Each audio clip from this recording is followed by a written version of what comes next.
झलक, तुम्हें मुझे भरोसा नहीं है क्या? सब ठीक है, तुम क्यों स्ट्रेस ले रही हो?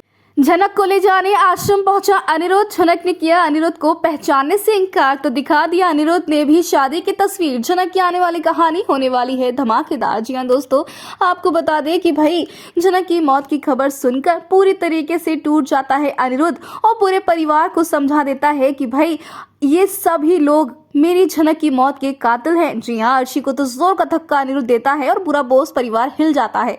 लेकिन अब जल्द ही भाई सृष्टि एक्सपोज हो जाएगी कि तेजस के साथ सृष्टि भी मिली थी। इतना ही नहीं, अर्शी भी इस क्राइम में शामिल है, ये बात अनिरुद्ध को पता चल जाएगी। लेकिन किस्मत जो है वो अब अनिरुद्ध को ले जाने वाली है आश्रम तक। जी हाँ, आपको बता दें कि फाइनली ये पता चल जाएगा अनिरुद्ध को कि झनक जिंदा है और वो एक आश्रम में है, जहां अब अनिरुद्ध पहुंचेगा आश्रम में झनक को लेने के लिए। जहां झनक को जिंदा देखकर निकल आएंगे अनिरुद्ध के आंसू, तो वो बहुत ही इमोशनल हो जाएगा। तो वहीं पर झनक को कुछ भी याद नहीं है, वो सब कुछ भूल चुकी है। तो वहीं पर बृजभूषण का हमशक्ल भाई जो है वो आश्रम में ही है। तो वही पंडित जी कहते हैं कि तुम्हें उनसे आशीर्वाद लेना चाहिए। लेकिन झनक डर रही उन्हें देखकर, क्योंकि भाई हम आपको बता दें कि झनक को याद तो है लेकिन वो याद रखना नहीं चाहती है। जी हाँ, वो बदला लेना चाहती है। बदले के लिए ही तो झनक को वापस बचाया गया है।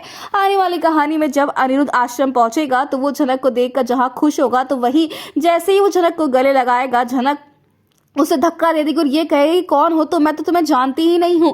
जहां पर अब झनक जो है पहचानने से इनकार कर देगी अनिरुद्ध को। तो वही अनिरुद्ध को लगेगा एक और बड़ा झटका कि भूल चुकी है उसकी झनक उसे यादों को, जो यादें उन्होंने एक साथ जो है पिरोई थी। लेकिन अब फाइनली यहाँ पर अनिरुद्ध को गुस्सा आने वाला है। झनक की ऐसी हालत देखकर वो गुस्से में आकर दिखाने वाला है झनक को शादी की तस्वीरें और बोलने वाला है कि तुम मेरी झनक हो, हम दोनों एक दूसरे से प्यार करते हैं लेकिन अब कभी मिल नहीं पाए, लेकिन इस बार मैं तुम्हें अपने साथ ही रखूंगा और हम कहीं दूर जाकर रहेंगे। लेकिन ये आश्रम वाले झनक को इतनी आसानी से जाने नहीं देंगे और अनिरुद्ध पर भी विश्वास नहीं करेंगे। तो दोस्तों अब देखना इंटरेस्टिंग होने वाला है कहानी में कि आखिरकार झनक क्या वाकई में नाटक कर रही है क्योंकि वो नहीं जाना चाहती अनिरुद्ध के साथ वापस जीने के लिए एक नई जिंदगी, या फिर वाकई में चलेगी झनक की याददाश्त। वेल दोस्तों, हमें कमेंट की शेयर करें, क्या आप चाहते हैं कि झनक की मेमोरी लौट आए या फिर आप चाहते हैं कि झनक को कुछ भी याद ना आए? तो हमें ढेर सारे कमेंट्स की शेयर करें। ऐसी टीवी के लेटेस्ट अपडेट के लिए चैनल को सब्सक्राइब करना ना भूलें।